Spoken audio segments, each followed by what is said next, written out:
Okay. So I think a few. Yeah, yeah. So, okay. Let me just go through each questions one by one. So someone asked for the email ID. I have shared that in the chat. So this is the second session, Sakshi. Um, the recordings should be available on your NPTEL, or there is a public playlist that I've created for this, so you can access it through there as well. Maybe just at the end of the session, maybe I'll just share the link, okay, of the playlist, so everything will be uploaded there. Okay, I think someone was saying something. Yeah, I will provide the playlist link at the end of the discussion. It's anyway on the it's in the public domain on YouTube. So if you just search this course number, NPTEL NOC 23 ME33, I think that's the course name for NPTEL. So you'll just get it on YouTube. But I'll share it at the end of the session anyway. I think Soumyadeep was asking something. I'm sorry, I couldn't Yeah, hear. yeah, you have just answered it. I just wanted a clarification on the playlist thing. So that's all. Okay, okay, yeah. Anyway, I'll send the link at the end of the discussion, so it should be Yeah, fine. yeah, sure, sure. Thanks. Okay. Since again this is just the second discussion, and quite a few new people have joined, so maybe if you could just briefly introduce yourself about your background and uh, how have you been finding the course so far, the week 1 and week 2 material.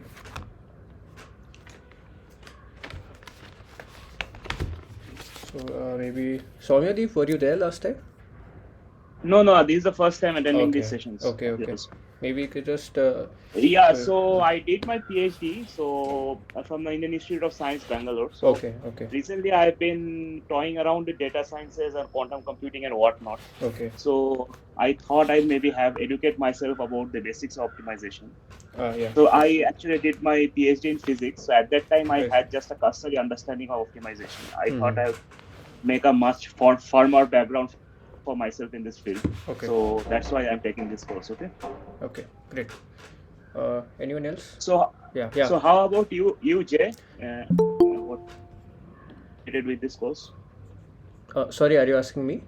No, no, no. I said what are you currently doing? Means Oh that's yeah, the I'm a question. student at IISc. I mean, I'm also Oh, working in you. the area of machine learning. Okay, okay, okay. So, Right. are you in the computer science and automation department by any chance? No, I'm in the electrical engineering department. Okay, okay, fine, fine, fine. Right. Thanks.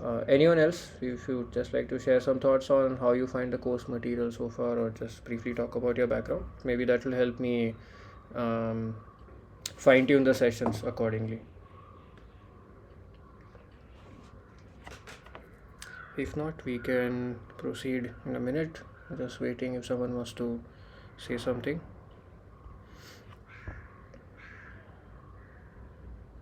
So Jay, I just start by asking a question. So, what are the formal prerequisites for this course? I have an understanding of data analysis, so that should suffice, right? Yeah, yeah, that's more than enough.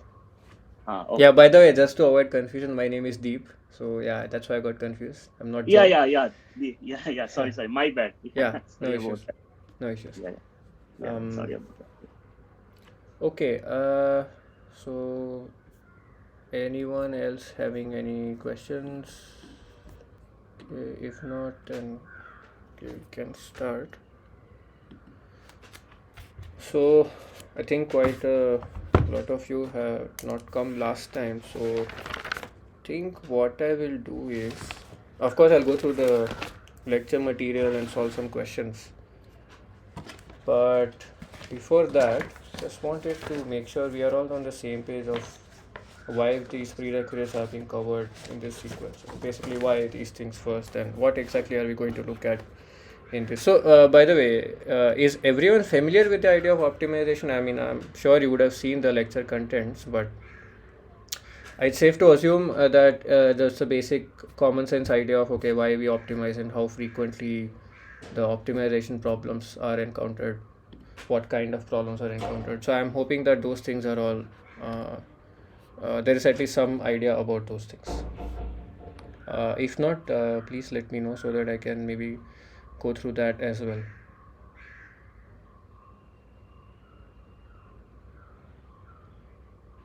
Okay. All right. So maybe I'll just start with the customary way in which we write optimization problems. So our objective is that we have some cost. So we have some cost and we have some constraints, and I mean this min max, we'll come back to it later, but point is I want to find best alternative. That's the whole point, right? So now you can ask what is best, and depending on the different criterion of best, you get different kinds of these problems, these optimization problems, and that's what we'll be looking at in the course, right? A way to formally state the problems and how to go about solving these problems. Okay, so for simplicity, what we are going to do is we are going to, change the pen color. So we are going to stick to, let's say, Euclidean spaces, Rn. This can be abstractified to other manifold also, but we'll not look into that in this course. So what we have is, we have a function, it's defined like this, and we care about the following parts. Okay, so this I'm trying to motivate the material that we have been learning in the first 2 weeks. The first thing is, let's call it well posedness. Okay, so what we want to do is, let's say if you wanted to minimize your cost, for example, you are trying to buy some product on Amazon and you know that the prices have been fluctuating over the course of weeks, months, days, whatever the time frame that you are comfortable with.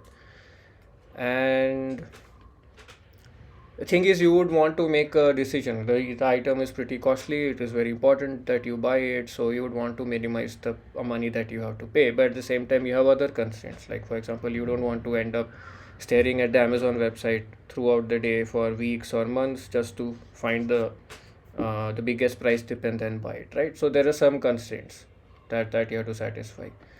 So depending on how clever or how careful I am about coming up with these constraints and defining my function, I may or may not have a solution to this problem. After all, I want to solve this problem. So what another way to put that would be is called this well posedness. So what I mean is, can I find f star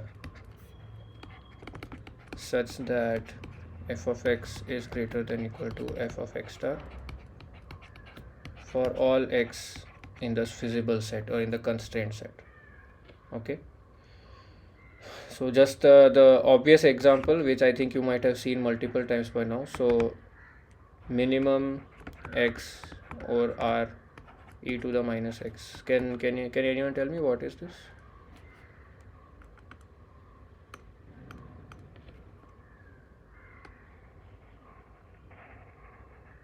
Apart from Shaumyadeep, I would encourage everyone else to interact with me, because it's a discussion session. It will be not possible for me to gauge which parts are not clear or which parts are tricky. So please do interact and let me know. So I can't see your chat message actually. So can you please unmute yourself and speak up whenever you have some question or some comment. Is it 0? Yeah. Sorry, who's this? It is Manoranjan. Manoranjan. Okay, yeah. Sorry, yeah. I can't see who is speaking. So okay. Fine. So you have seen the first 2 weeks of material, right? Yes. Right. So okay, we need to be careful about one thing here, which is that, let me maybe pick a different color. If I say that I have this e to the minus x here, right? Now the thing is, this e to the minus x will keep on getting smaller and smaller and smaller and smaller, and it will keep on approaching 0, but it doesn't actually reach 0. Yes, so limit x tends to infinity, e to the minus x is 0, correct? That's what you were saying, but what we are saying is that 0 attained or not? No, right? For any real number that you, for any positive real number that you, any number actually, any real number that you put, it won't ever attain the value 0. Right? It may be arbitrarily close, but not exactly 0. Right? Deep, Yes. can I ask a small Yeah. clarification here? Yes. Yes. So the as far as I know, the set of extended reals also includes the infinite, right? Upper and lower. Yeah. So infinite. here I'm just taking the usual real set. I'm not taking the extended real. Okay. Yeah. Okay. Yeah. So I'm not taking R union plus minus infinity. It's just R, just the set of real numbers. But if we consider an extended reals, then Correct. it will be attained, right? Yes. You're right. So all that I wanted to point out was, so here, the way we designed our problem, I unfortunately cannot attain the minima. So actually this problem is not well posed. So I need to be careful. I need to, formulate my problem mathematically such that there is some solution that exists. Okay, I actually should be able to find some. So actually, I'm really sorry, there's a typo here. Shouldn't be x star. I've not defined what x star is. What I meant was something like this. Okay, so what here I can do is, to be mathematically correct, I need to put something called the infimum. So infimum may or may not be attained. Okay. Yeah, okay, so this is actually now making me think that whether is everyone here, can you just please let me know if everyone is familiar with these notions of infimum, supremum and other quantities, because last time we did discuss but there were only 2 people. So I just want to make sure that these parts which are covered in the lectures are clear or not. I can quickly go through them if you want and then come back to these points, because if we don't recall these things correctly, it will be difficult to keep proceeding further. So the rest of the attendees, can you please let me know if these concepts are clear or not? I am fine, Deep. Yeah, Soumya, thanks. Anyone else? I am fine, sir. Okay. I'm also fine, sir. Okay. All right. So I am guessing that no one else has questions. If you have, please just stop me. Okay. Right. So this is, like I was saying, this is. Can I use this? Yeah. So this well posedness is something that we care about. We don't want to just blindly write a problem and say that, okay, solve this. We have to be a bit careful when we are devising our optimization problem. Okay. Second point. Sorry.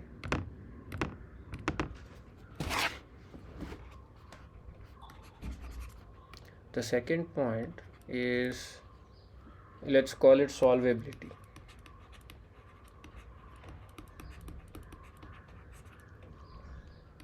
Okay, so by that, what I mean is, going back to this problem. So I was talking about this function e to the minus x. I hope you can see my cursor. So this, if I optimize over the real lines, unfortunately the minimum, the 0 value, the infimum, is not actually attained. So I would want my optimization problem to be such that I actually can reach this minima. What I mean by that is, there exists some point, let's call it x star, belonging to this set, feasible set, constraint set, whichever term you're comfortable with. There exists some point such that f of x star is f star, which is the minimum value. So this is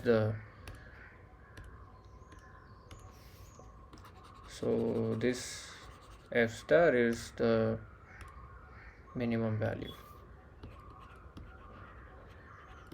Okay. So just to make sure that our definitions are clear so far, I wonder about the following. Let's say I write this e to the minus x. So I have 2 questions. Is it well posed? And is it solvable? Okay, so let's just recall the definition. Well posedness means, can I find some point in the range such that f of x greater than or equal to f star for all x equals to c? Can I find some real number such that this happens? Okay, f of x greater than or equal to this number f star for all x in the constraint set, the feasible set C. Solvability on the other hand, it means, so maybe let me highlight this as well. So solvability on the other hand means that there actually exists some point which attains that value, that f star value. Okay, so any thoughts in this case? Let's just stick to this problem, this problem in the green box. So if I write this optimization problem, so I'm wondering whether it is well posed and is it solvable? It is Thoughts? well posed but not solvable. Why do you say that? The function is greater than 0, Right. but it does not attain the infimum value. E Right. raised to minus x it doesn't attain the infimum value for any value of x. Yeah, precisely. Yeah, great. So yeah, that's so okay. So we are good to go as far as these two definitions are concerned. Okay. There's one more thing which we would be a lot of times interested in. Is this x star unique or not?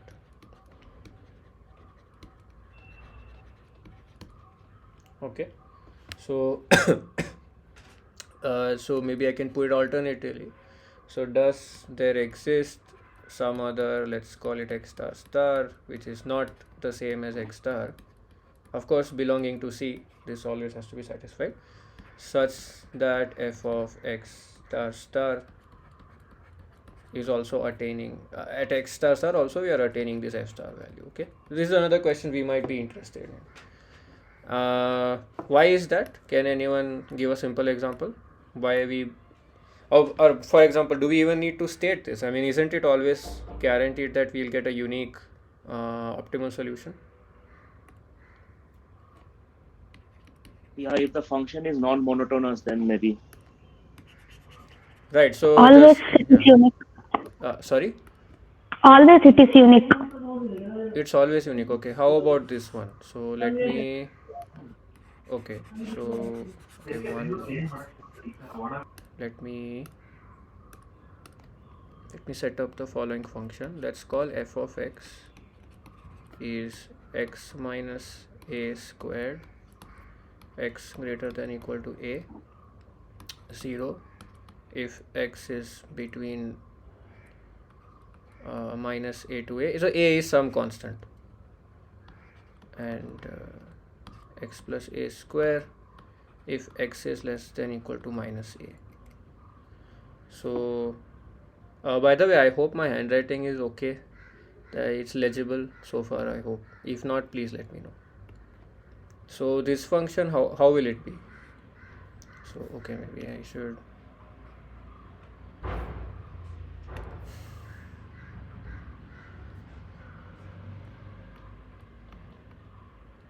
minus a plus a, and here I have f of x. So how would we go about this?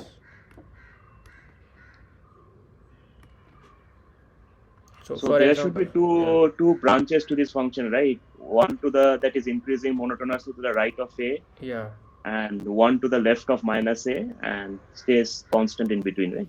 right, yeah, 0 exactly, yeah. So now if I say that minimize x over all real numbers f of x, is there a unique x star?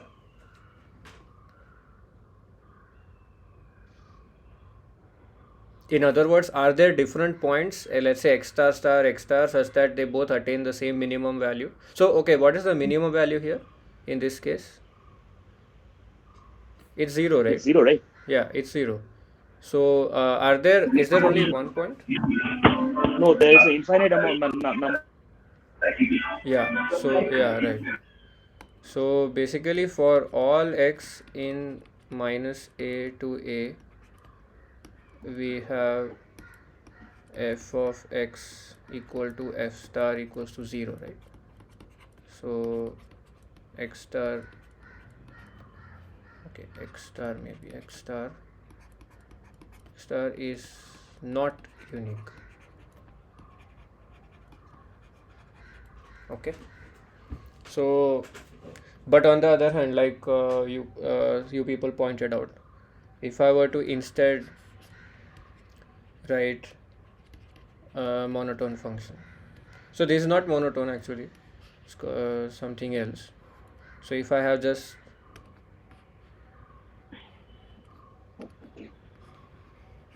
this, it's pretty clear here that it's well posed,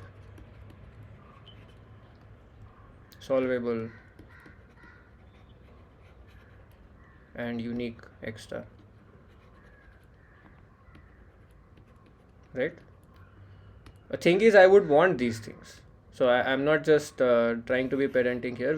I would want to pose problems, and I would want to know how to pose problems to ensure that the problem is well posed, it's solvable, it has a unique X star. Because after all, I am solving some real world problem, some problem that I have out there in the world, and I want to get some feasible solution for it. I can't just put a system of equations which are unsolvable and hope to get a solution. So these are the characteristics I would want. And something that again may seem obvious, but let me just put it nonetheless, which is computation. So after all, we want to be able to numerically do it. Okay, so far the course may look more about just formally stating the problem, but of course there's this important consideration that can you write a code that can solve this optimization problem. So what I mean by that is, can we write a computer code that will solve the optimization problem at hand.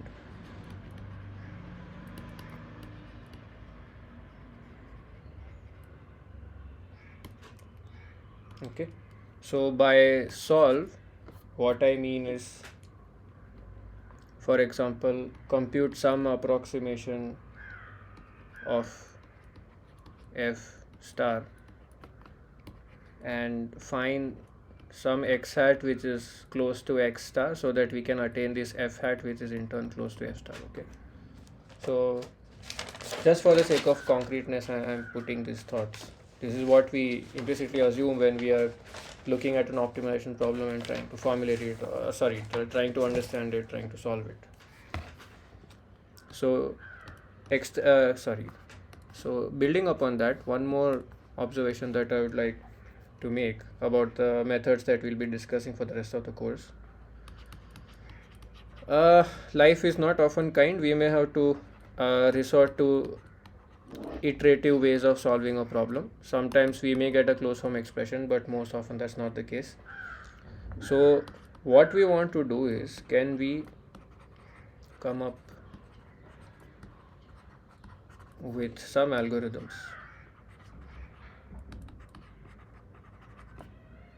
to solve this optimization problem,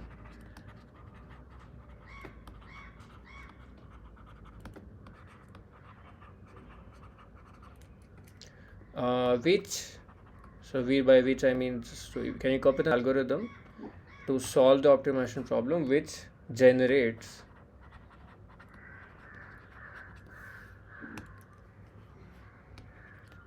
a sequence x1, x2, x3, and so on and so forth, all of course always belonging to my feasible region, such that f of xn converges to some value as I take more and more steps.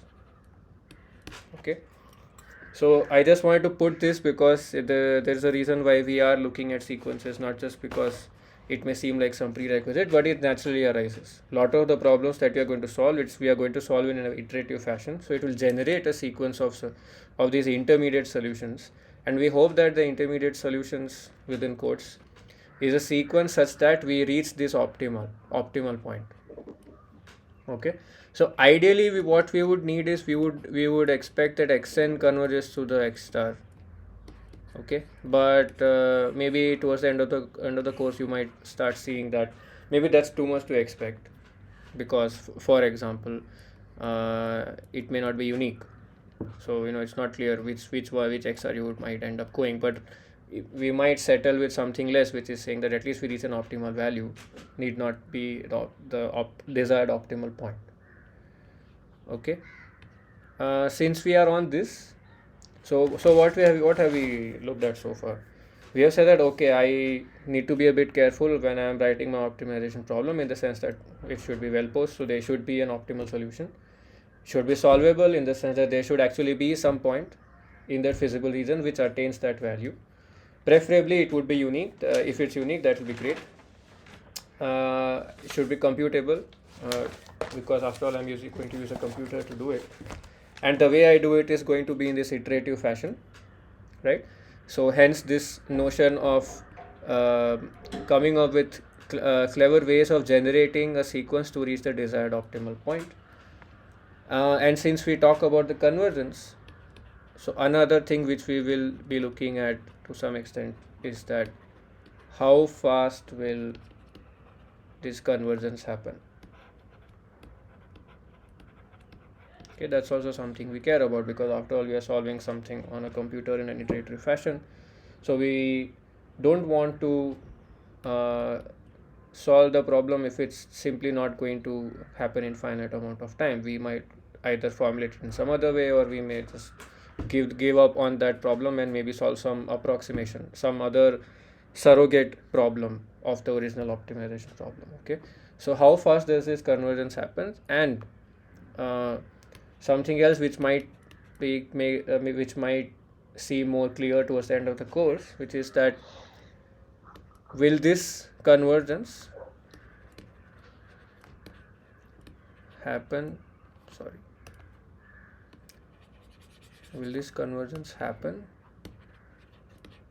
with any initialization x1?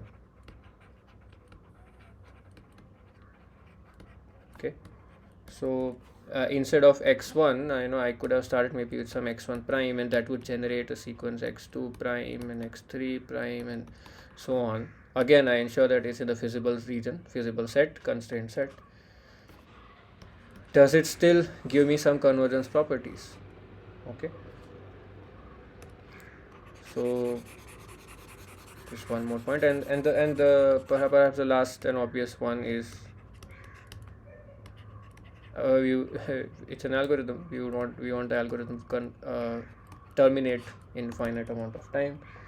So, and another thing is, lot of times I may not know what's the optimal value. It's not known in advance. So how do I decide when to stop?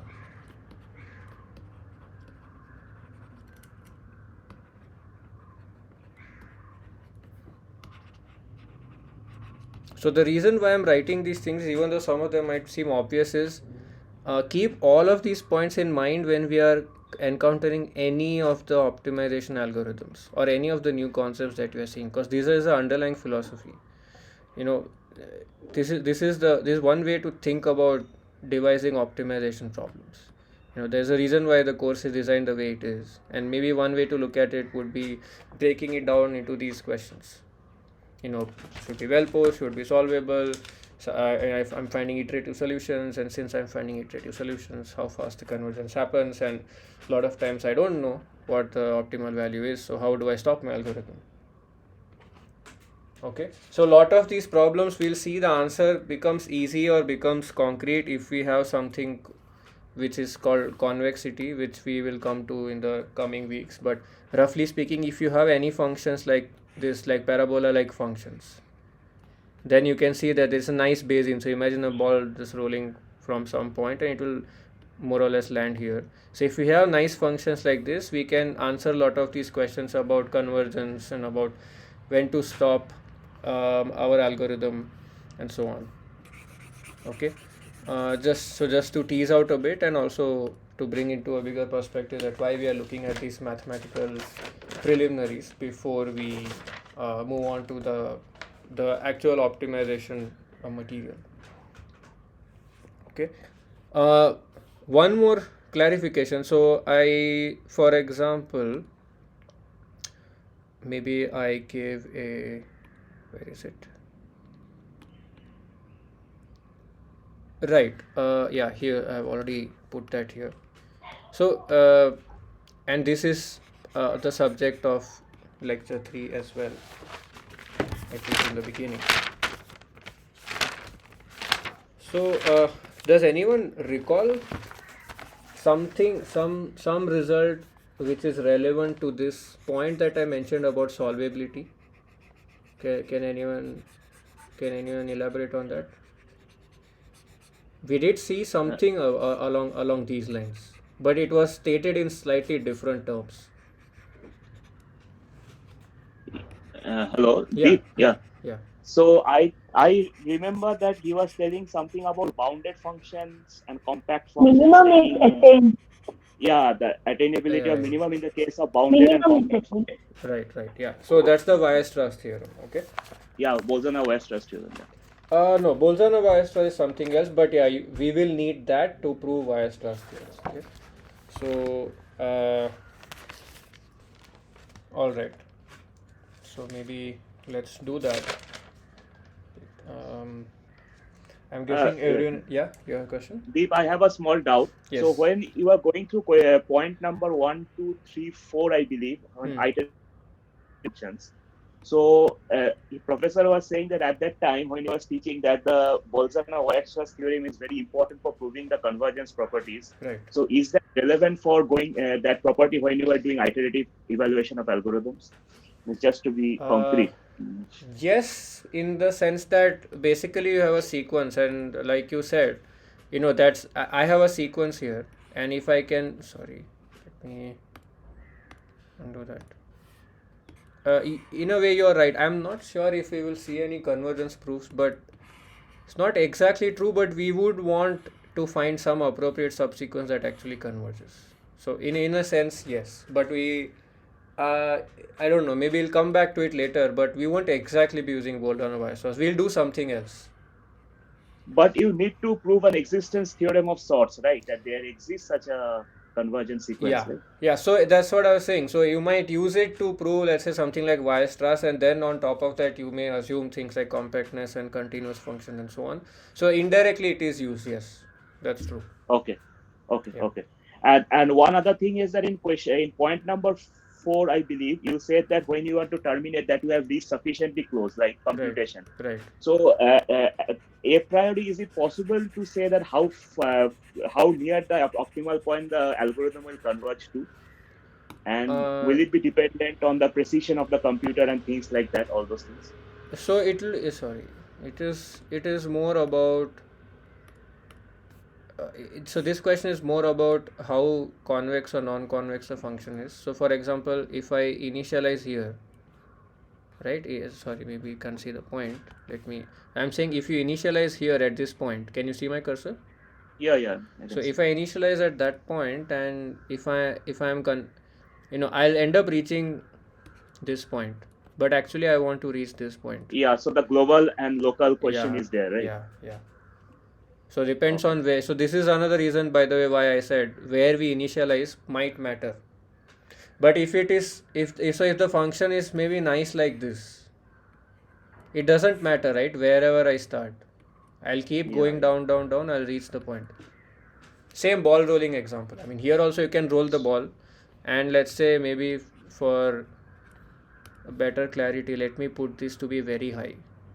So if you roll the ball from, let's say, here, you can expect to end up here, but not really here. You might have to do extra work to reach here, but the thing is, you don't even know that this kind of a point exists in the first place or not.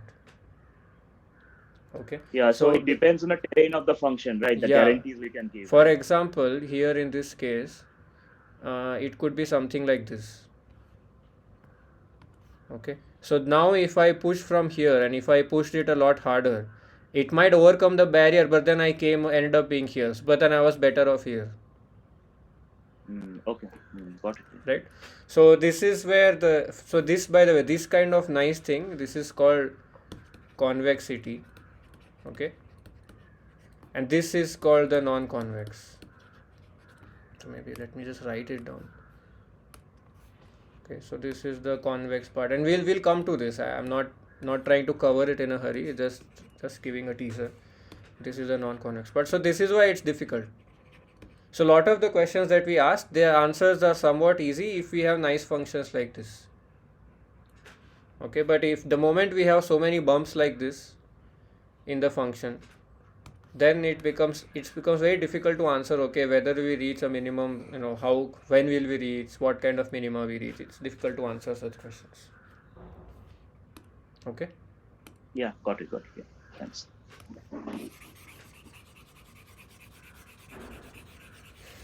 Right. So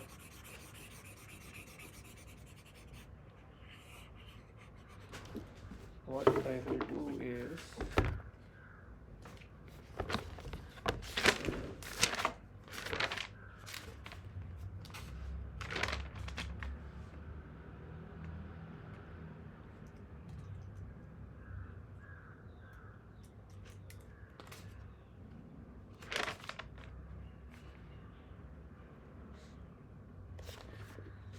let me prove the Bolzano-Weierstrass theorem. I think someone else was also asking about this, so I think maybe you can just go through the proof of this, and then come back to the lecture material. Okay. So this will also be a nice practice for you people to. So by the way, is anyone familiar with the proof of this theorem, or at least the people know what the theorem is? I'll be stating it anyway, but if anyone has an idea, please let me know.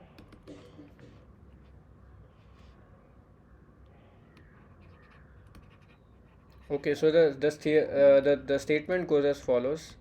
If you take any bounded sequence,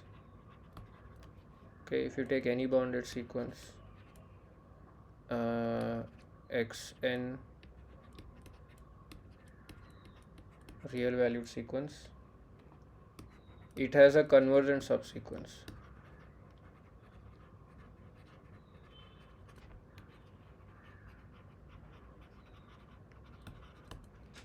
Okay, so what I mean by that is there exists some xmk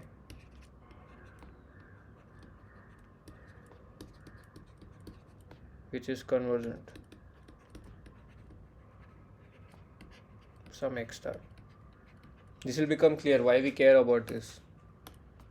It will become clear when we look at, like one of you pointed out, we want something which is important like Weierstrass theorem, which allows us to state that the extreme values are attained, minima, maxima, whatever it is. So we need to be able to prove such statements, we need this. Okay, so this is a stepping stone.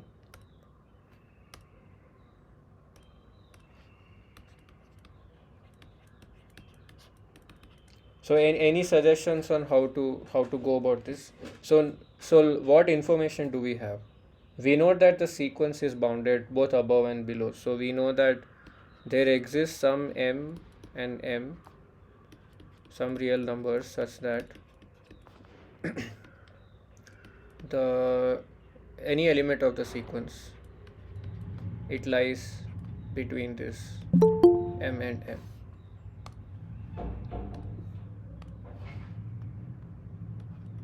Okay, sorry.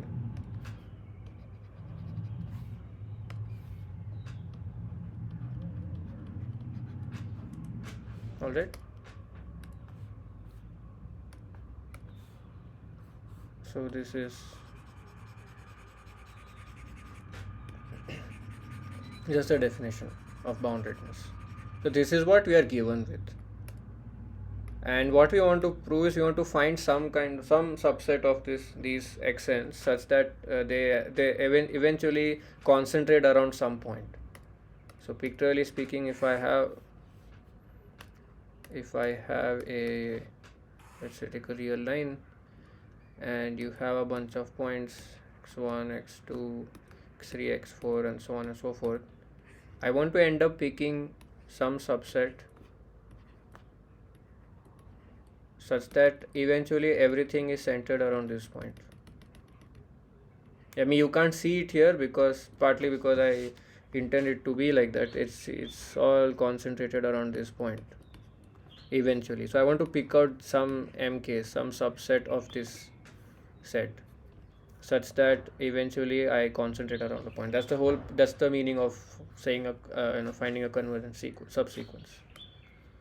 So any thoughts on how to go about this? By the way, it's actually completely fine, even if you think that you might be off in your reasoning. It's perfectly fine. The whole point is to discuss and just learn from each other in the process. So don't hesitate to voice your thoughts. Okay. So this is again one of a common tactics to prove these kinds of things. What we'll do is we will consider. So this is, maybe you can think of this as a small digression, although it's not quite so, but let's just call it digression for now. Take the interval a to b, close interval a to b. Okay, and what we do is we keep dividing it into half and create a sequence of sets.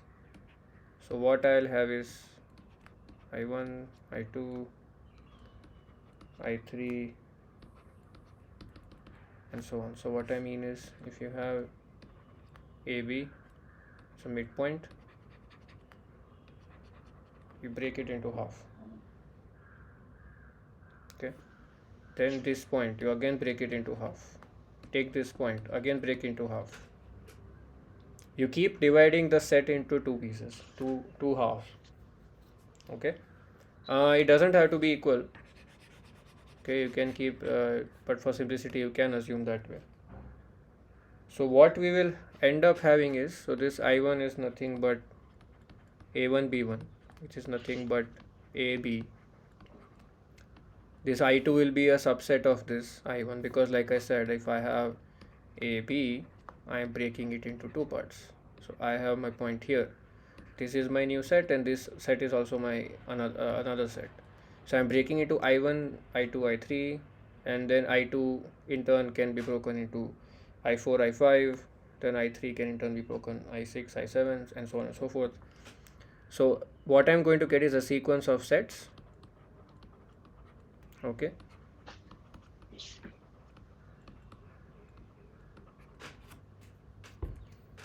And so I want to make sure that we understand this point. What we are going to get is A1, A2, AN, and so on, P1, P2, P3, so on. So is this point clear? Like why? So for example, AIs are the leftmost points for these shrinking intervals, and BIs are the rightmost points of these shrinking intervals.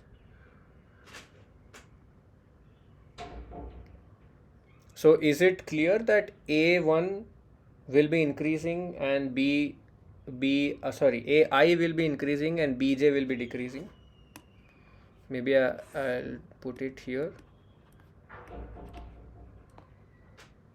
and let's say if you keep dividing, call it A1, B1, and then if you divide it, this will be A2, B2, this will be A3, wait, let me, this will be confused. Hold on.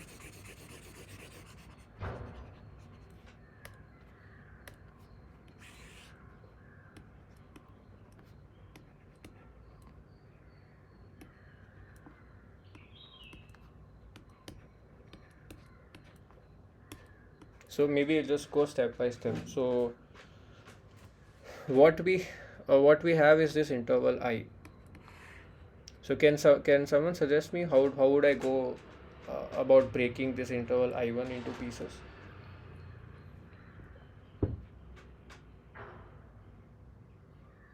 So this interval I1 is basically AB.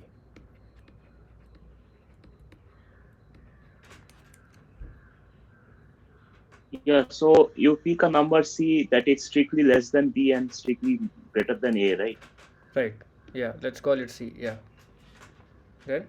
So now we take A and C as one interval and C and B as the other interval. Okay. Right. And do it recursively for both the intervals. Right. So which one do you want to call I2 and which one you want to call I3? Yeah, so the original interval from A to B was I. So we broken up into I2 on the left and I3 on the right. Okay, sorry. You are saying this is I2 and this is I3. Yeah. So, okay, so now A2 is A, Yeah. B2 is C, Yeah. right? Yeah. Okay. Yeah, B2 is C. Yeah. And A3 is C, Yeah, A3 is C. Yeah, correct. and B3 is B. B3 is B. Yeah. So is A1 less than equal to A2 less than equal to A3? A1 is A, A2 is A, A3 is C. This is correct, right? This is satisfied. This is satisfied. And similarly, B1 greater than equal to B2 greater than equal to B3. So B1 is B, is greater than B2, which is C. But then this is not greater than B, right? B2. Yeah, one. Yeah, B is not satisfied.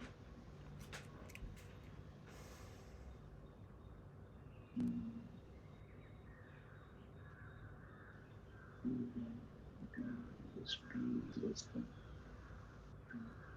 C versus greater than equal to B.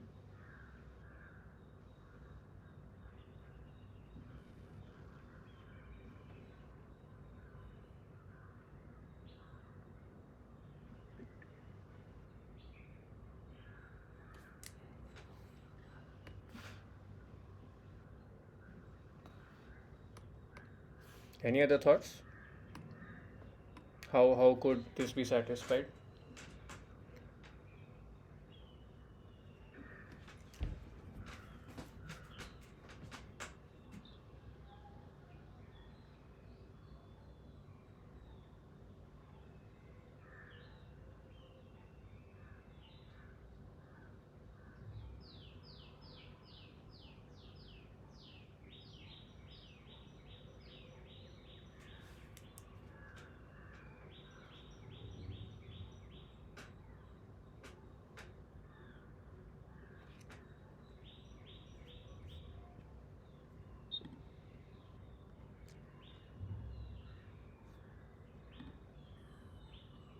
Okay, maybe let me suggest something else.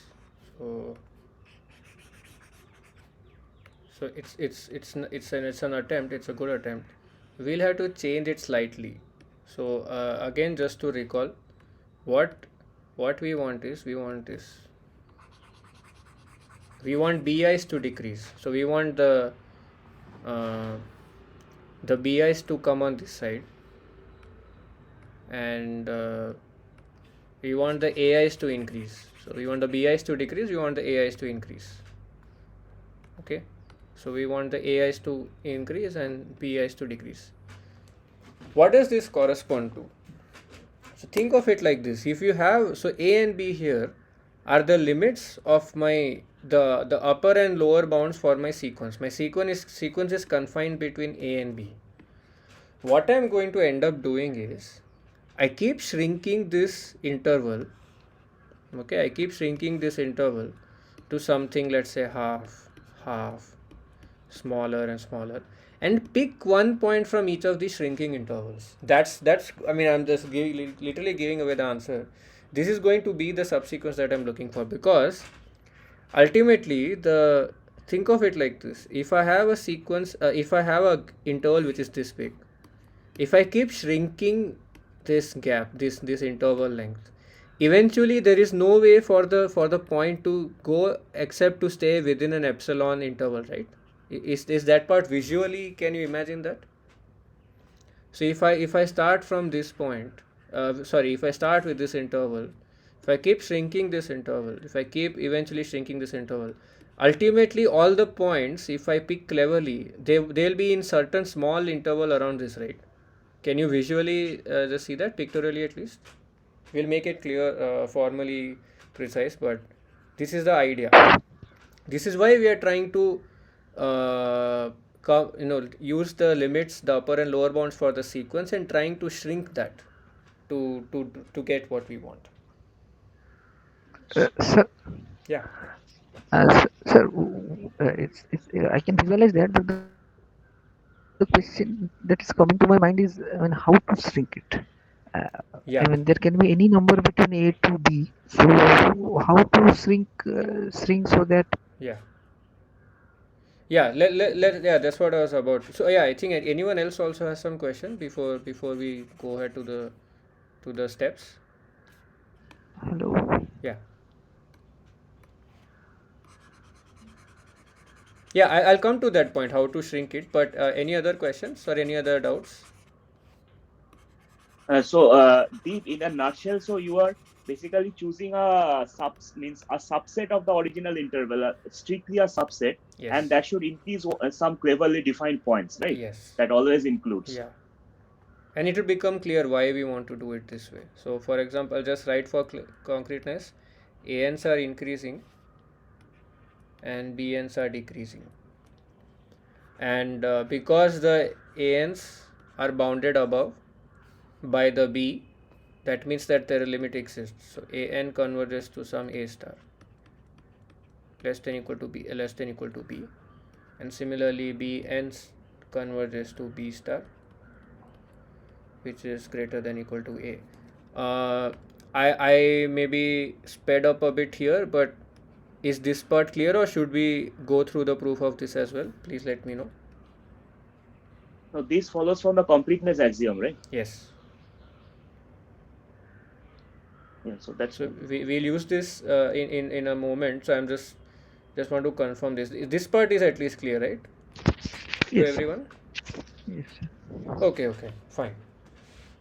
So the way we'll do it will be, as we'll see, what we do is pretty, we'll keep it simple. So all we'll do is we'll take the middle half. Okay, so let's take a midpoint here, and this is B minus A, right?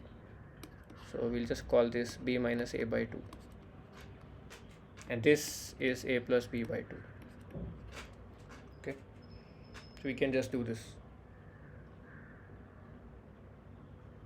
So these are all open, or these are all intervals that are open, right? We are not including the endpoints, right? Sorry, I didn't get you. What? No, I'm telling you are writing it in a curly way, so I'm assuming that the intervals are open intervals, right? Each of them. So, okay, here the way I defined it, it has to be a closed interval, right?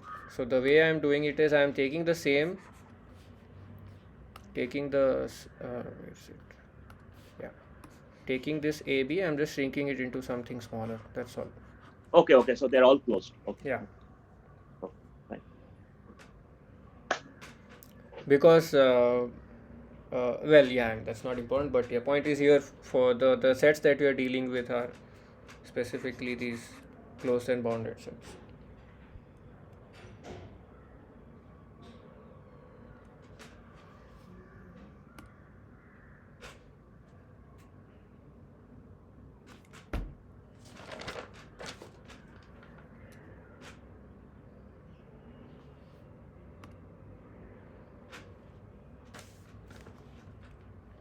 So is this fine?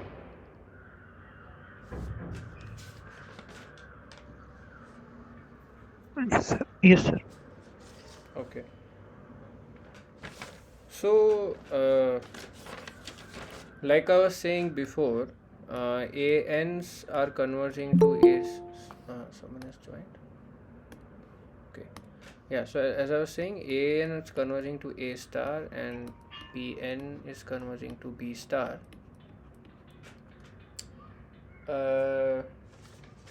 Like because of the boundedness property.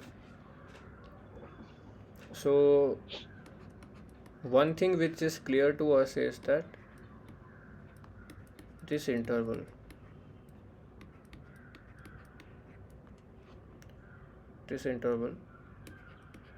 is going to be contained in all of these intervals.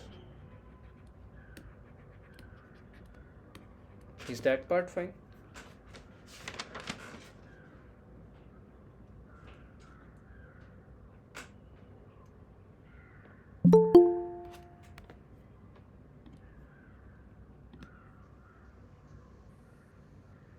Yes, sir.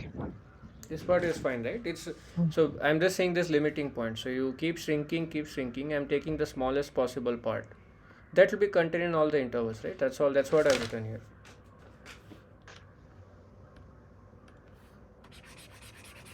Right, so and so one more point which I need your help to, all of your help to figure out. Is A star equal to B star?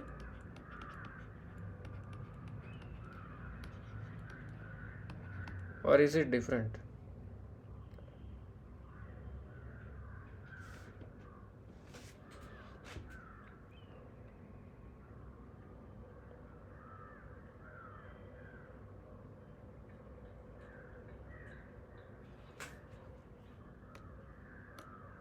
Any thoughts?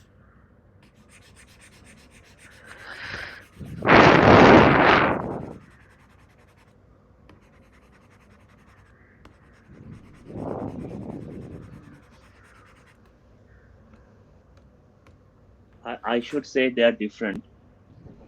Okay. Any reason why you think that they should? Yeah, because all the intervals we are considering, all the nested intervals should contain a particular point, right? So if the both endpoints are equal, then it excludes all other point except the limiting point, perhaps. No, but the length of the intervals is this, right? B minus A by 2 to the n. We are halving it consecutively at each Yeah, step. So yeah, then the length of the interval goes to 0 as n tends to 0, right? Sorry, yeah. n tends to In the infinity. limit, yeah, in the limit it shrinks to 0.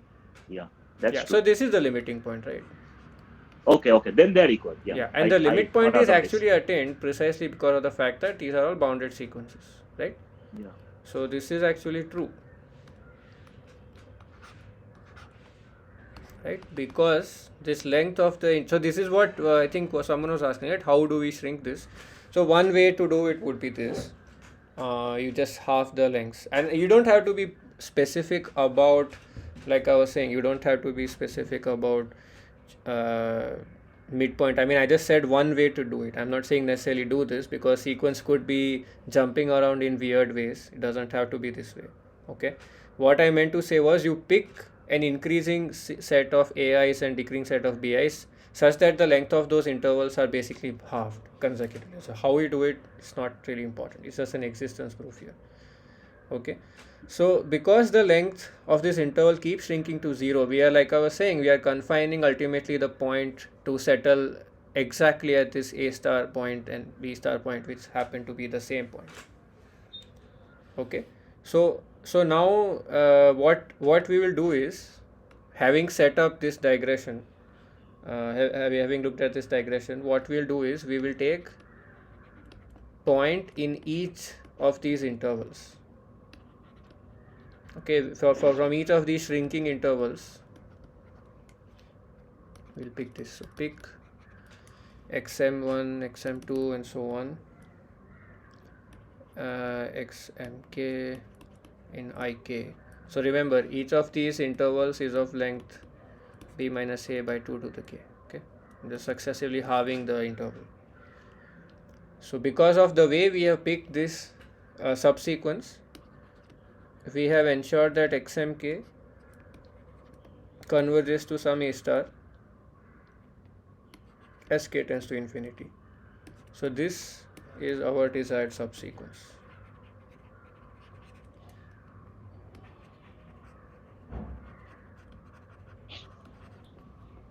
Okay, this is the short proof. So in general, we can do this for n-dimensional Euclidean space. We will not do that. We will mostly stick to these real valued sequences. Okay.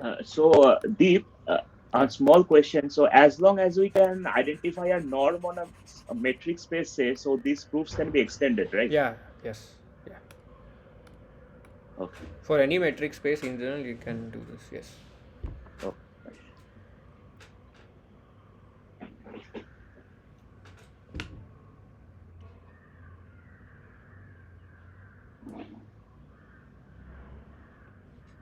Okay. Others, any question? Is this proof clear? Is the idea clear? What we, is there any question about the steps that we have performed? Because if this is not clear, if this is clear, we can move to the Weierstrass theorem. Otherwise, we can go through this again and then move to the Weierstrass theorem. And yes, if you think that I am actually going slow, then yeah, you can just let me know.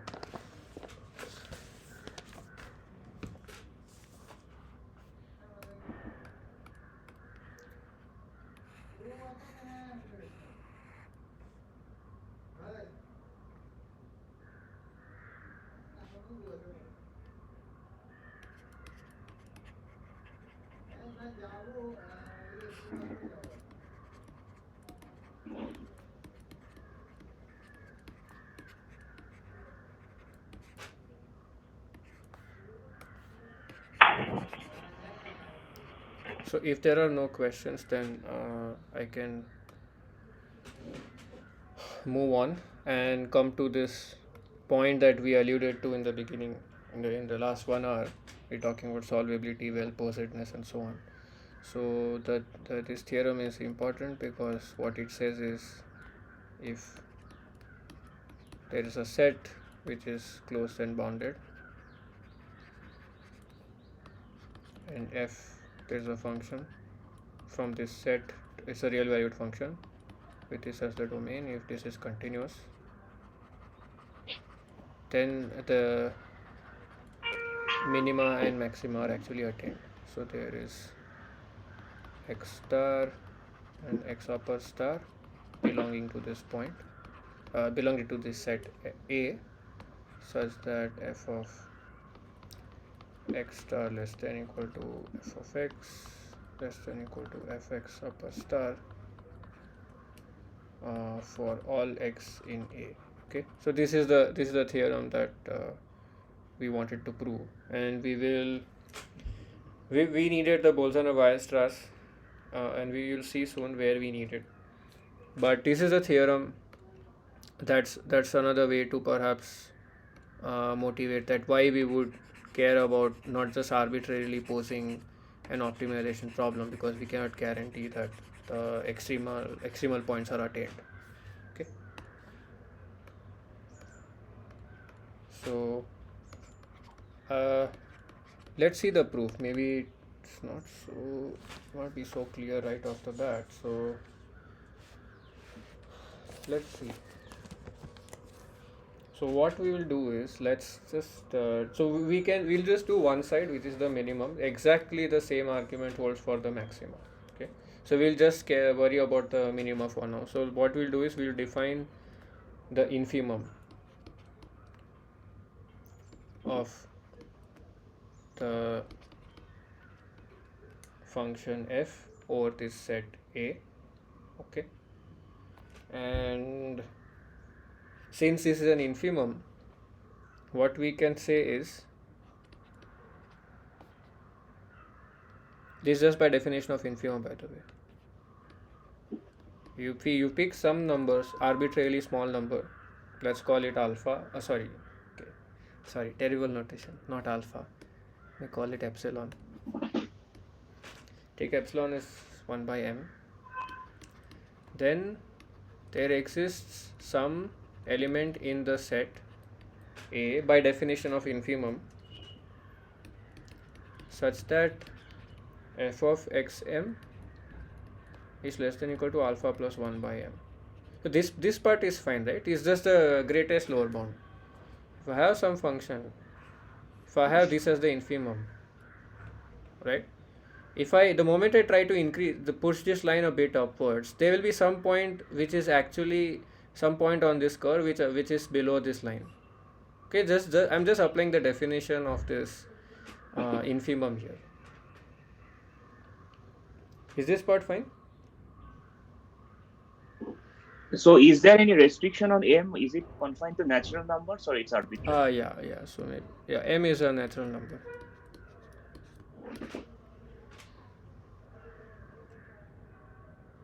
So any thoughts why we are doing this? Just to see, just to guess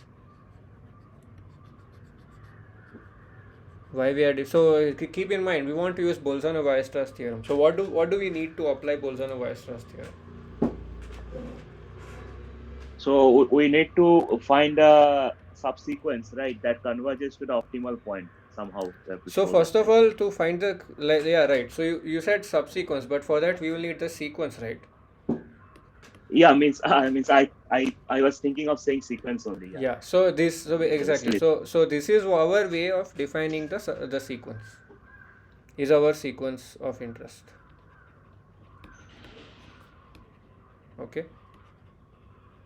But we are given some important information. A is closed and bounded, both above and below.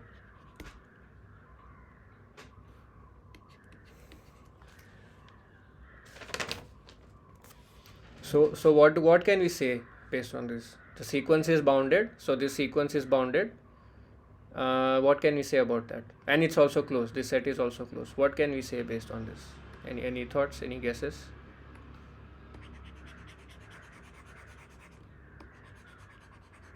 So if A is closed and bounded, that means sequence, right, that has a limit point. Right. Yeah. So the limit point will be contained in the set itself. Yes. Okay. But how do we use the boundedness part?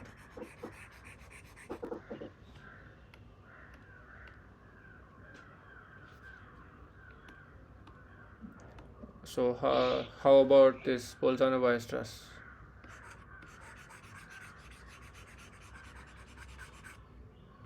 Does this give a hint? Yeah.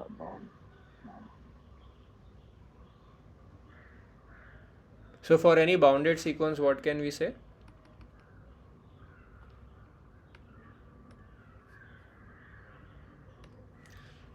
So what I'm trying to hint at is we have a bounded sequence.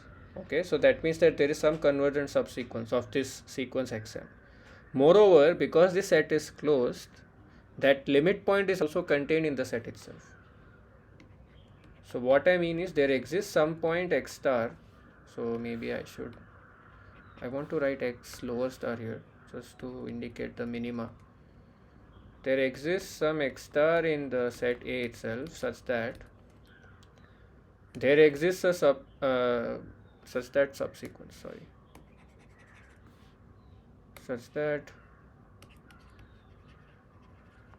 there is a subsequence xmk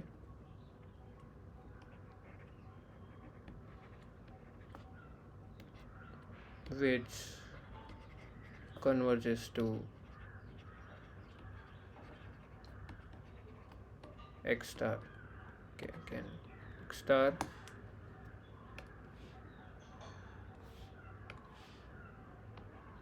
as k tends to infinity.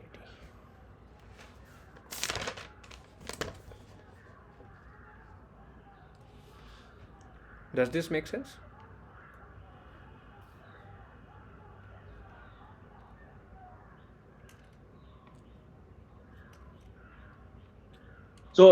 So this comes from the previous theorem, right? The Bolzano-Weierstrass theorem, right? Yes.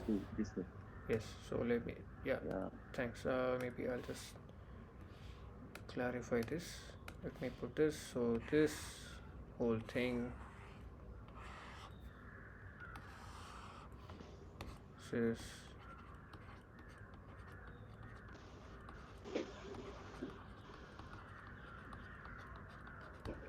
Okay.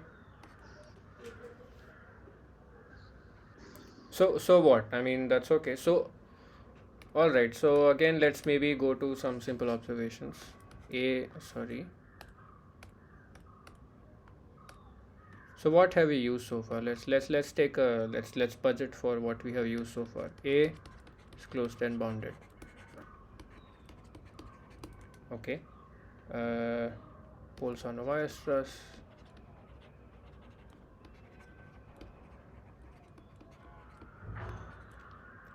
F continuous.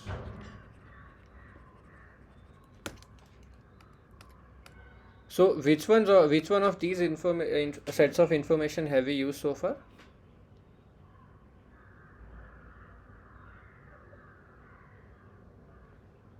So we have only used the first two, right? The continuity assumption we haven't used, right? Yeah, exactly. So this is left, right? We want to use that. We haven't used it so far. So if I tell you that xmk converges to, okay, sorry about my handwriting. So if so you can you can interchange the limits, right? If it's continuous. Yeah, precisely. So what we can do is we can just write f of xmk goes to f of x star. Is everyone clear about this point?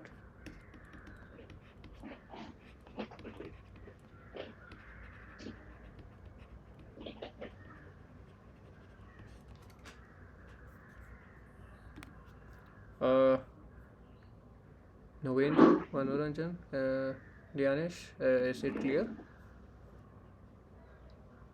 Yes, it is clear. Okay. Yeah, by the way, if you think that I'm going really slow, please just let me know. I'm just trying to make sure that the first few classes, the proof languages are clear. Okay. All right. So okay, actually what I wrote is gibberish. Let me correct it. F of x mk converges to f of x star. Okay. Right. So what can we say now? So we have used this also. We have used the information that f is continuous. So what can we do now? So okay, what do we want to prove? What is it that we are trying to prove here? We want to prove that there exists some x lower star. Sorry. We want to prove that there exists some x lower star such that f of x lower star less than equal to f of x for all x in A, right? This is what we are trying to prove. I hope you can see my cursor. So that's our objective. So what else do we have? What did we start with? We started with something about the infimum over this set for f of x. So how does that picture come into picture when we talk about this x star? When we try to compare the value at x lower star versus this value alpha, what can we say about that?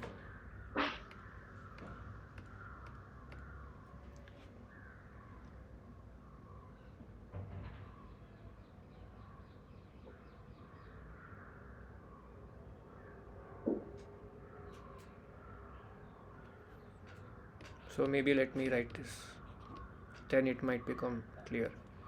So I'm just rewriting what we wrote earlier. We had this, right? By definition, this is correct, right?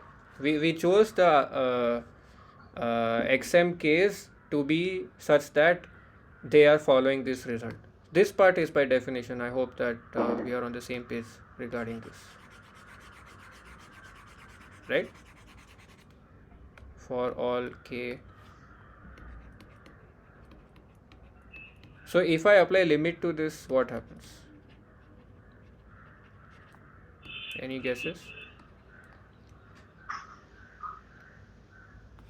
So both sides will tend to alpha, right? Means at least f of x star will tend to alpha. F of x star, lower star will be Lower less than x star. equal to alpha, right? Because this will go to 0. Yeah. This quantity will go to 0.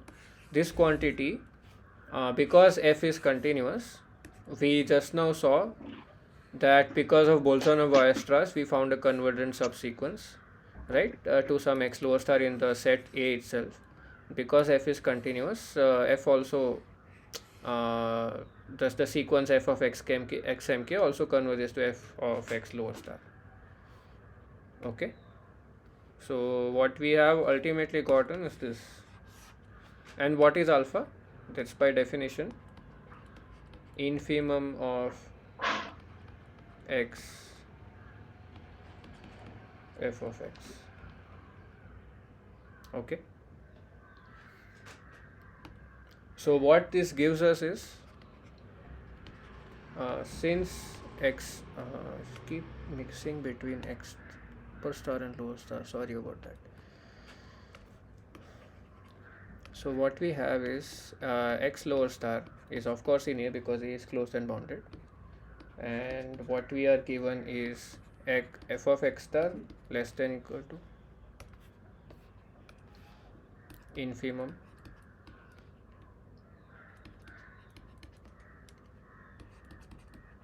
less than equal to f of x star.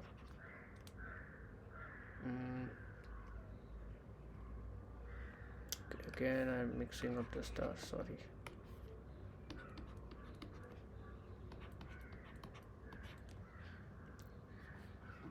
Right, so this is what does this tell us now? This sandwiching is by the same quantity, right? So what we have is infimum is actually attained.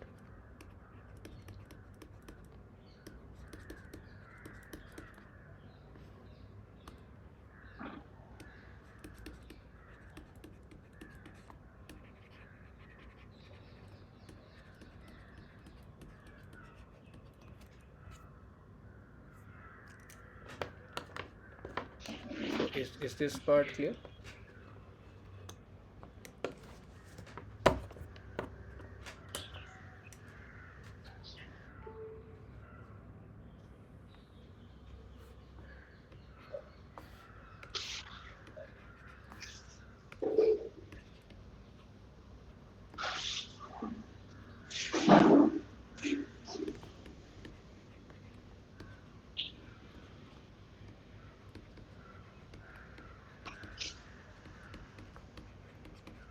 So we can write a similar argument for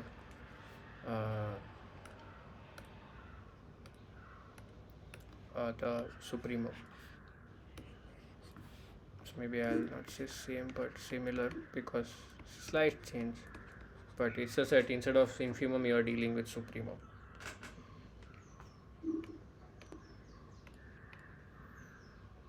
Is this clear?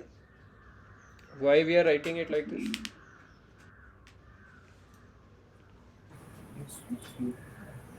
Sorry?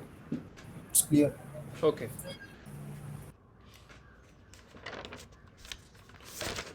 Deep.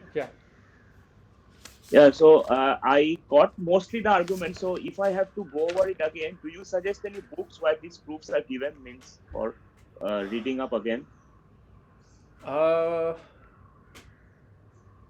Okay, I have to think, but maybe there is this nice YouTube channel. Think there is this. Sorry, let me recall the name. What is it called? Just give me a second. Let me quickly check and let you know. So I don't know if it will be completely the same, but I think the arguments will be very similar.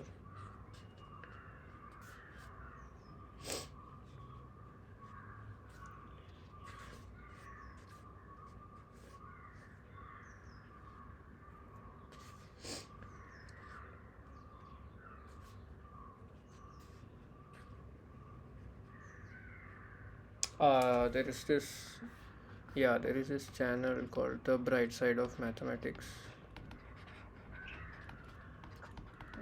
Yeah, I heard of this channel. Yeah. So that person has a playlist, real analysis. So it doesn't cover all the proofs, but I think gives at least the gist of argument. So If you don't like it, please let me know so that I can maybe suggest something else. But Yeah, I'll go over it. yeah, otherwise Abbott Yeah, is I am Abbott is a good book. Abbott is a good book. Yeah. I'm telling that because I have studied convex optimization by Boyd, but all the proofs are not given from the reanalysis side. That's why I was asking. Boyd's, yeah, that's true. I would say Abbott's book is more than enough for this. Understanding analysis, right? That book. Yes, yeah. Okay, fine. Thank you. Okay, any questions till this point? So I think I would now like to shift to, we have about how much, 30-40 minutes left? Yeah, 35 minutes left maybe. So is this proof clear? By the way, no questions, I hope. If there are any questions, please let me know.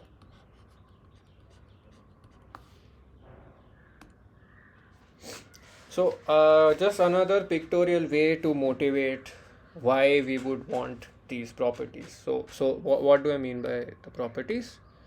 I mean the set that we are looking at is closed and bounded, and so maybe let me use a color here to highlight. So what I mean is we want the constraint set, the feasible region to be closed and bounded. We want the function f to be nice. By nice we mean continuous. And why would that be, you may ask? Of course we saw the proof why it's nice, and maybe we have some vague idea, and you might have also seen some examples. I'll just still reiterate the same example that the instructor gives in the lectures, lecture 3 specifically. I think that's a nice way of putting it. So we have 3 cases, okay, and let's call this point of interest A. It's a linear function with a discontinuity here, and the function goes like this elsewhere. Thing is, this is the infimum of f of x, but it is not attained, okay, and the reason being f is discontinuous, okay. Similarly, the same old example that we have been seeing for quite some time, which is e to the minus x, and here also again if I optimize, so again maybe it's clear, the optimization is over the entire real line. Here also the optimization is over the entire real line, and if I do this here, the infimum is again not attained, okay, and the reason being this c. So maybe I'll not write, just write 0 to infinity. The c is unbounded, the set is too large to look over. And finally, so let's call this case 2, and case 3, as you might have seen in the lectures, if you have just a linear function, okay, and set, let's say this is 0, this is 1, and let's say it's an open set. So here also infimum is not attained, this point is not attained, and the reason being C is not closed, C is not closed, okay. So this is where we saw, like Weierstrass is providing one way of characterizing. If you would want the function to be continuous, you would want the function, the feasible region to be bounded, to be closed, in other words compact, and yeah, that's maybe just a pictorial way of looking at it. Okay, any questions on this point? I just reiterated it from Deep. Yes. So if we run any optimization algorithms on these particular pathological cases, what do we observe? They won't converge? Means I was just curious. Yeah, for example, in this e to the minus x, you will just you'll keep on seeing improvement, and the optimizer will keep on running. It will keep on minimizing until it will stop, till it reaches the machine precision. Yeah. So in the discontinuous case, what will happen in any of those cases? Suppose case one. So if it is a gradient based methods, you will just run into error because gradient won't be defined.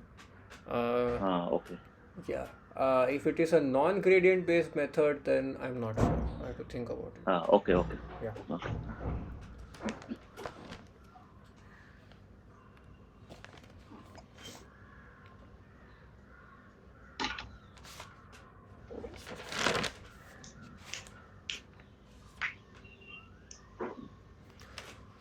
Okay.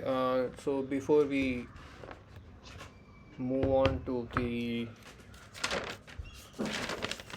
uh,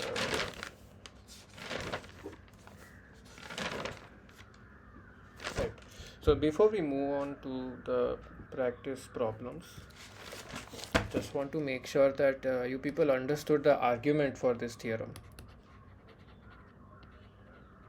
So the theorem, like the instructor covered in the class, every isolated local minimum is a strict local minimum.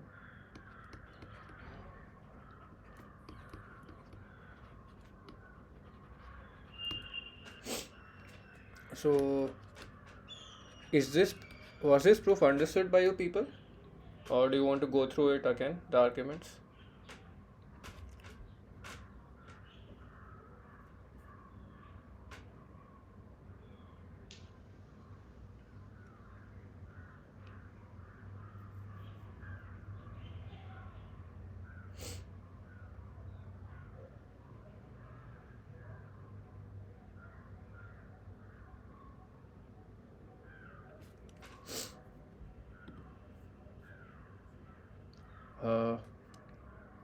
So Navendu, Manoranjan, Yanesh, Shondeep. It's nicer if you just if you can give us a hand wavy proof. I mean, I can imagine the proof, but mathematically I could not write. So that's why I am saying this. And every isolated local minimum is a strict local minimum. I can see that, but mathematically writing is always difficult. So that's why I'm saying this. Okay, okay. And anyone else? Any doubts or any specific comments? I'll go through the proof, but before that, if anyone has anything to say.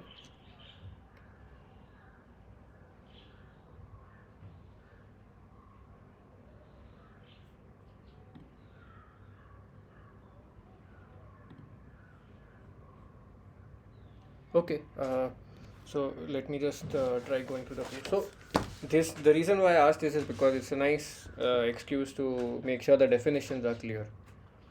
Okay, so let's just make sure that we understand the definition of strict local minima and isolated local minima.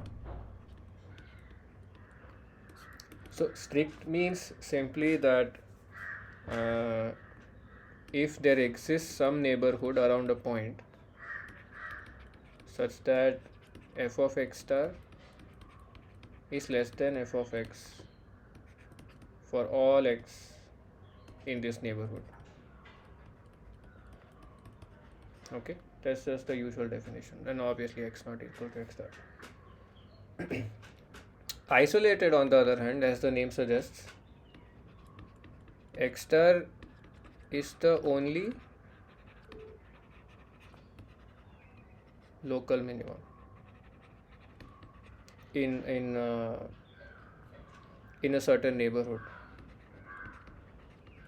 around this point. So let's see, for some r greater than 0. Okay, so Sir? how Sir, if a point is isolated, then in the neighborhood only that point will exist, right? I mean, for a sufficiently small epsilon, we'll draw a ball around a isolated point.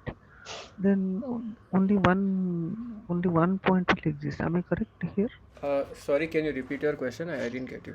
Say, if a point is an isolated point in a set, Right. then if I will for a sufficiently small epsilon, if they will draw a ball around Yes, that isolated point, then there will be only one point. correct. So if there will be only one point, then it will be the minimum. Is it the argument or something else? So that what you said is a specific case where, like you said, it's just one point, but in general, that let me just think of an example, simple example, so that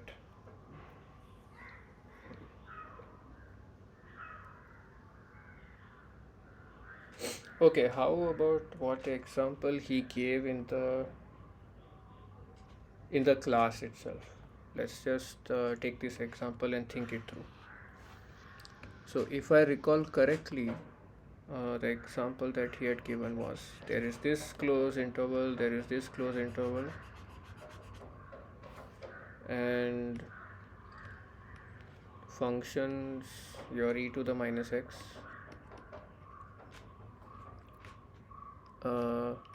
So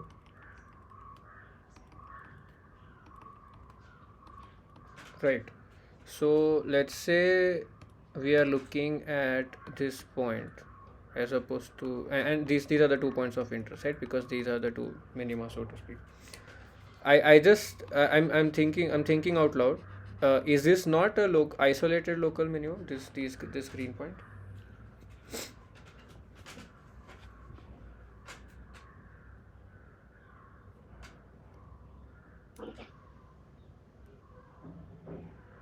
Yeah, I think you are correct, right? These are isolated. There is no neighborhood around them, right?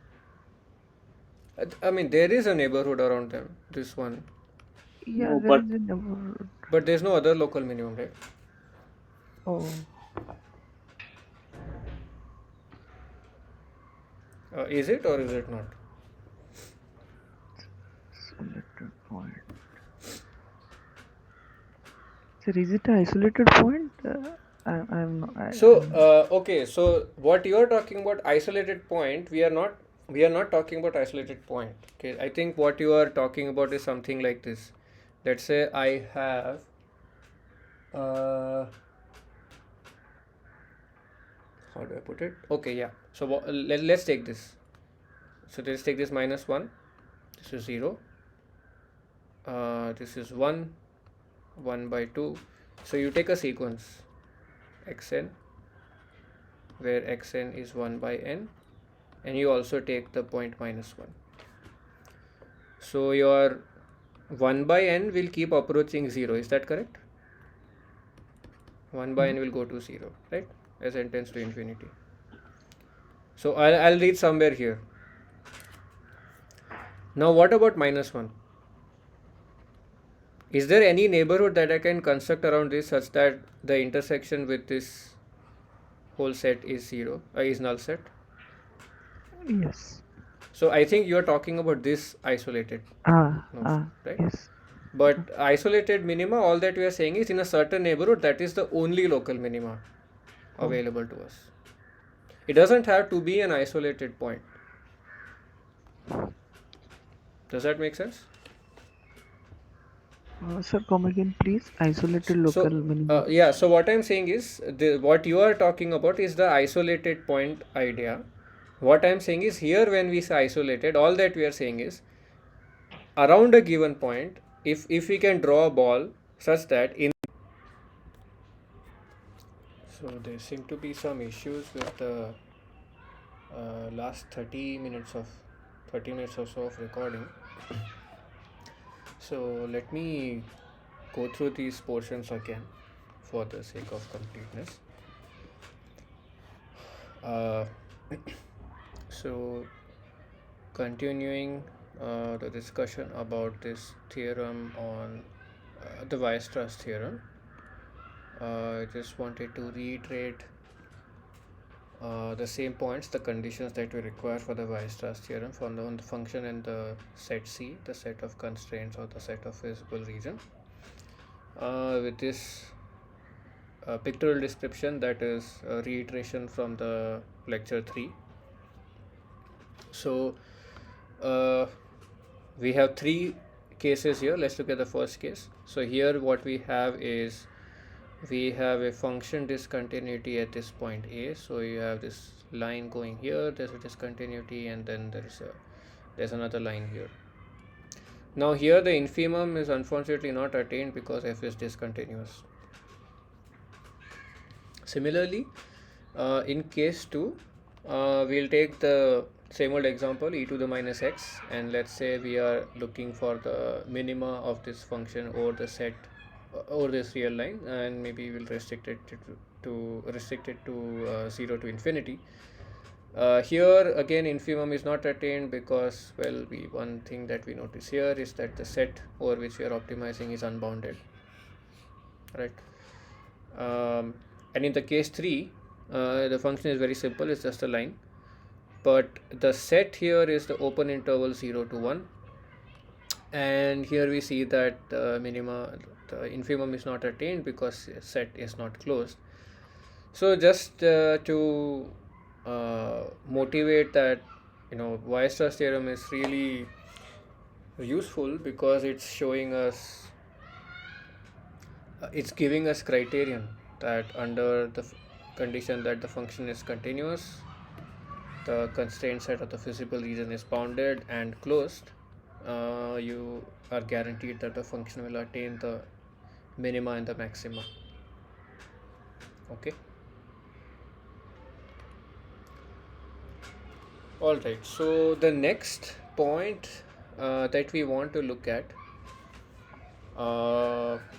is about the different type of minima. So I think this theorem is quite instructive to make sure that we understood the definitions correctly. So theorem states that every isolated local minima is a strict local minima. Now, how would we go about proving this? So let's just recall the definition of strict and isolated local minima. Strict local minima simply means that there exists some ball around, so let's say x star is our local minima, and if there exists some r such that if we take a ball of that radius r around this point of interest x star, we have this relation f of x star strictly less than f of x. Alright. Whereas in case of isolated local minima, what we are given is, if we are at a point x star which happens to be a local minima, so if we are looking at a point x star in S which is a local minima, then there exists some neighborhood around this point x star such that in that neighborhood x star is the only local minima available, or rather is the only local minima present. Okay, so let's not confuse this with the usual definition of isolated points that we are used to. So just want to illustrate that with this example on the bottom right. Let's take a sequence 1 by n, okay, which converges to 0. So let's take, so we have this point 0 and 1, and there is a sequence that's converging to approaching 0. So we have that sequence, and we have the point minus 1. Here I can actually put an interval around minus 1 such that it will not intersect with any of these elements 1 by n's. Okay, so this is what we would call an isolated point. There exists some neighborhood around this point such that its intersection with this with the remainder of the set is empty. Okay. Here we say isolated in the sense like we already described. So there there exists some neighborhood around the point of interest x star such that in that neighborhood x star is the only local minimum. Okay, so let's take a look at this example where I again have the same e to the minus x, but now I'm optimizing over this disjoint union of two closed intervals marked by red here. Okay, I hope you can see my cursor. Now if we look at these x's, these points marked with the green x, these are isolated local minima, right? Because if you, let's say you pick this point on the extreme right, if you draw a ball around this, this is the only local minimum. You can always find some neighborhood such that in that neighborhood, this point, this x is the only local minima in that neighborhood. Same argument goes for this point. Okay.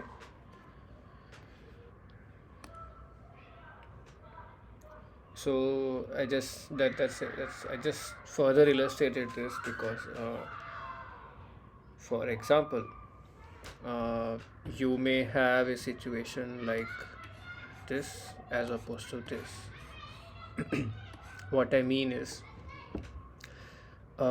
this function is nice locally in the sense that you could always find a neighborhood in which that is the only local minima. So locally, basically, this will look like this. But you can have pathological cases where no matter which neighborhood you pick, whichever epsilon neighborhood you pick around your point of interest x star, let's call it x star prime here, just to differentiate it from our x prime for e to the minus x function. So you may find a lot of other local minima as well.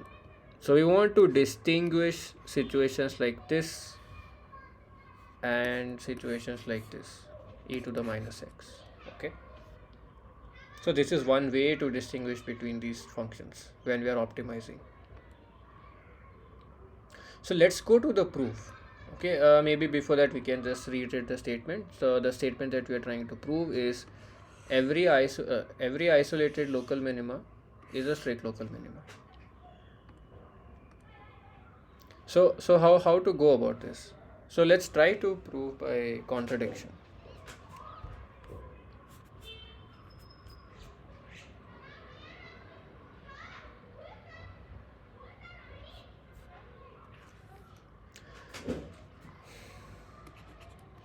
All right.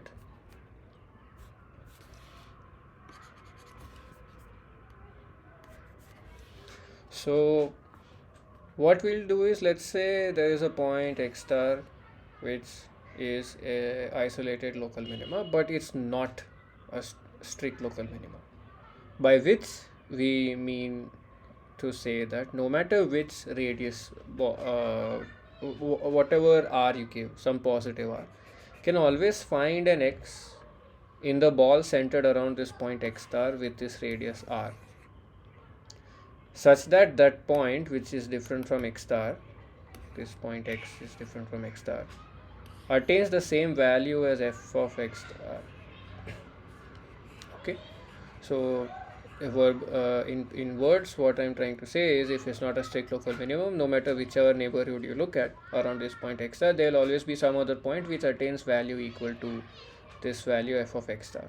Okay, so pictorially, let's say this is our set S of interest, right? And this is the point x star that is of our interest. Let's just pick fix any r greater than 0, draw this ball around x star. And because we said it's not a strict local minimum, we can find this point x which is different from x star, such that this also attains the same value as f of x star. Okay, now this is a problem because what we can do is the following. Let's define the distance between this x and x star, let's call it d. And what we'll do is, we'll draw a ball around x with radius d by 2. Okay. So what we have ended up doing is, we have constructed for any radius r around point x star, we have constructed a ball that lies completely inside this ball of radius r, this neighborhood around x star, where x itself happens to be a local minima. Okay, in this radius, because we know that first of all in this neighborhood of radius r, the lowest possible value that can be attained is f of x star. X attains that value. Okay, so that means if I draw any neighborhood here around x, again I'm noticing that in this neighborhood of radius d by 2 around x by definition is turning out to be a local minima, and this is holding true for any neighborhood of x star. So then this directly contradicts our definition of isolated local minimum. So then we started with the assumption that XR is isolated local minimum, but then we have reached the conclusion that XR is not an isolated local minimum. So this is a contradiction, and hence we have the proof that if it is an isolated local minimum, it has to be a strict local minimum.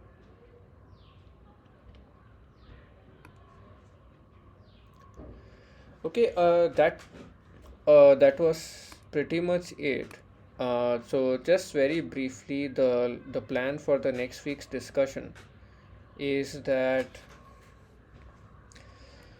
so in the class, the discussion has mostly been around scalar valued functions.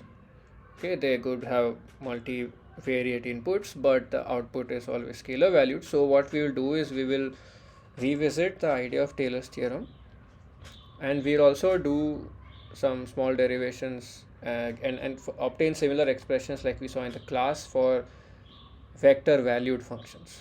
Okay, we'll look at both the first and second order versions, and to make we'll also look at something called mean value theorem, where we can get somewhat more precise approximations. I should not say precise, it's more of a trade-off rather, but anyway, we will look at something related called mean value theorems. We couldn't do practice problems this week, so we will look at the practice problems for this week in the next discussion. And next week we'll also be looking at this week 3 material, which consists of linear regression along with the corresponding problem sets.